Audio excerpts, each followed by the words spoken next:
Une lettre de convocation qui est adressée pour les 50 ans pour faire ce dépistage. Et donc c'est sur la base du volontariat. Après, les femmes viennent ou viennent pas. On a toute peur, on connaît toutes quelqu'un, jeune ou pas jeune, qui a eu un cancer du sein, ça s'est bien fini, pas bien fini. Donc, quand on vient faire sa mammo, je pense que dans un cabinet de radiologique, elles ont toutes peur.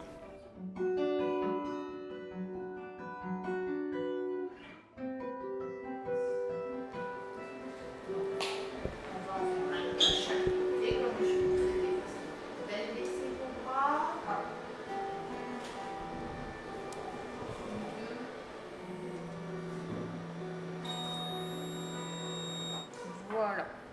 Donc, je vous laisse patienter à nouveau. Vous remettez juste votre chemisier sur les épaules. Et puis je remonte ça au docteur et je pense qu'elle va venir vous faire un examen clinique. On regarde s'il y a quelque chose qui nous inquiète ou pas. On peut être amené à faire d'autres clichés pour bien vérifier que ce n'est pas des images qu'on appelle construites, parce que malheureusement, le sein, c'est un volume et on fait une reproduction plane d'un volume. Donc on superpose des régions, on superpose ici toutes les régions externes et ici toutes les régions internes, mais on ne sait pas si c'est en haut ou en bas. Ça arrive de temps en temps qu'on soit obligé de refaire un cliché ou une échographie pour vérifier ce que le deuxième médecin a vu, mais pas le premier.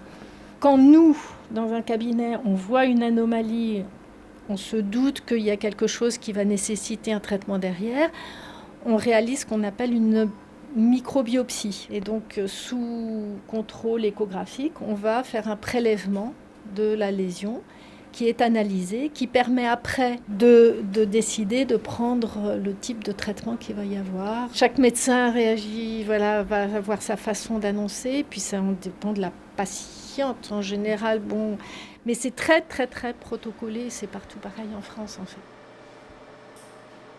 La première fois, en fait, c'est un peu bête parce que c'est ma belle-mère qui est décédée une semaine avant que j'accouche. Elle est décédée d'un cancer du sein. Donc après ça, je me suis dit, il faut faire dépister le plus tôt possible.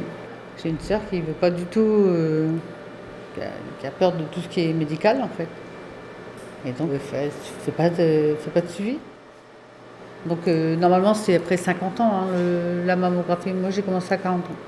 Parce que tout va bien, à chaque fois j'ai des résultats corrects, donc on n'y pense pas trop. Dans tous les cas, dès que vous aurez fini, vous attendez pas, vous passez à l'accueil récupérer votre carte, vous recevez tout chez vous. Si le deuxième médecin ne demande rien de plus, le contrôle dans 2 ans. Merci. Bonne journée. Merci. Ça impacte beaucoup de choses. Il y a aussi beaucoup d'hommes, quand ils découvrent que leur femme a un cancer du sein, tous les hommes n'acceptent pas, les maris n'acceptent pas forcément, donc il peut y en avoir qui ont tendance à fuir. Et l'acceptation, c'est pas toujours évident. Mais les conditions sont meilleures au niveau des traitements et la survie est nettement plus importante. Il y a beaucoup de femmes qui s'en sortent, donc il faut vraiment garder espoir.